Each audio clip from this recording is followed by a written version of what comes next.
masraxyada iyo jaamacadaha magaalooyinka Minneapolis, St. Cloud iyo Mankato ee gobolka Minnesota ayaa dhawaan lagu qabtay bandhig faneed lagu magacaabo midnimo oo dhaqankii suugaanta Soomaaliyeed loogu gudbiyo bulshooyinka gobolkaasi ku dhaqan.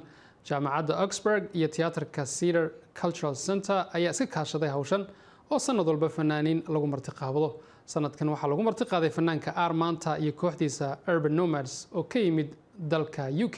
Wariyana Maxamuud Mascade ayaa warbixintan ka soo diray magaalada St. Cloud ee gobolkaasi Minnesota.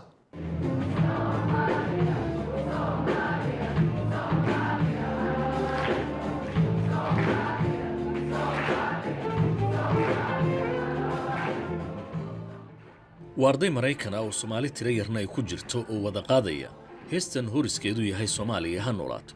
heestan waxaa ardayda xafidsiiyey hagayana sida muuqaalka idinkaga muuqata fanaanka Soomaaliyeed ee Xasan Nuur Armanta. waxaana ay qayb ka tahay bandhig faneed ay fanaanka iyo kooxdiisada Urban Nomads oo ka yimid waddanka Ingiriiska ay toddobaadadii la soo dhaafay ka dhigayeen qaar ka mid ah golayaasha murtida iyo madadaalada ee gobolka Minnesota qaarkood.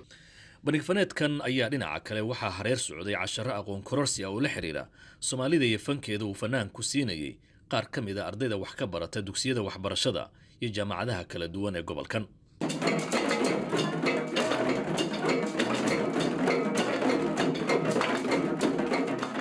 gobolka Soomaaliyeed ee Armanta jaamacadaha isaga iyo kooxdiisu tageen waxaa ka mid ah jaamacadda St. Cloud State University oo ardayda dhigataana ay Soomaalidu ka mid tahay.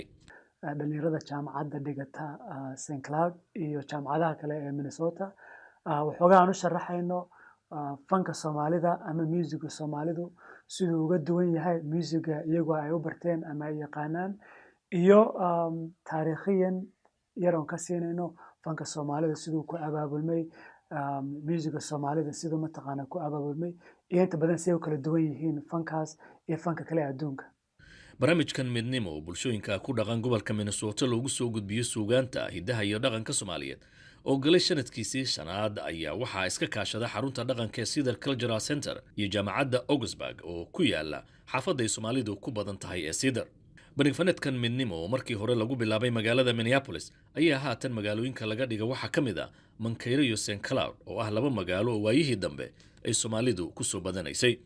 waxaana haatan qorshuhu yahay in barnaamijkan loo gudbiyo tuulooyinka fogfog ee gobolka Minnesota ee aan Soomaalida iyo guud ahaanba muslimiinta sida weyn looga aqoonin. muhiimadeedu waxa weeyaan inaanu gaarsiino programkan ama barnaamijka midnimo inaanu gaarsiino tuulooyinka yaryar ee ku wareegsan gobolka Minnesota ee aan dhaqanka Soomaalida laga aqoon si aan u sameeyno isdhexgal bulsho.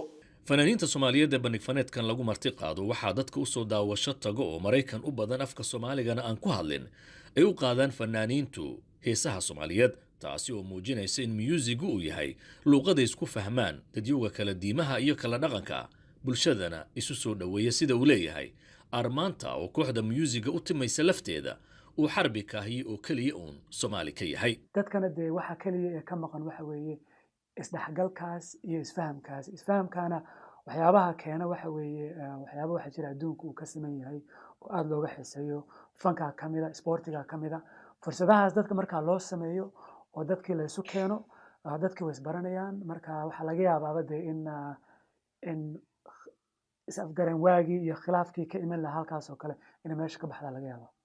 bandhig faneedkan ay wadaan kooxda Urban Nomads ee uu horjoogaha u yahay Armanta oo horaantii bishii September soo bilowday ayaa kooxdu waxay sabtidan soo socotay taariikhdu ku beegan tahay 13 bishan ay ku soo afmeeraysaa magaalada St. Cloud ee gobolkan Minnesota. Maxamuud Sheekh Axmed Mascade VOA Minnesota.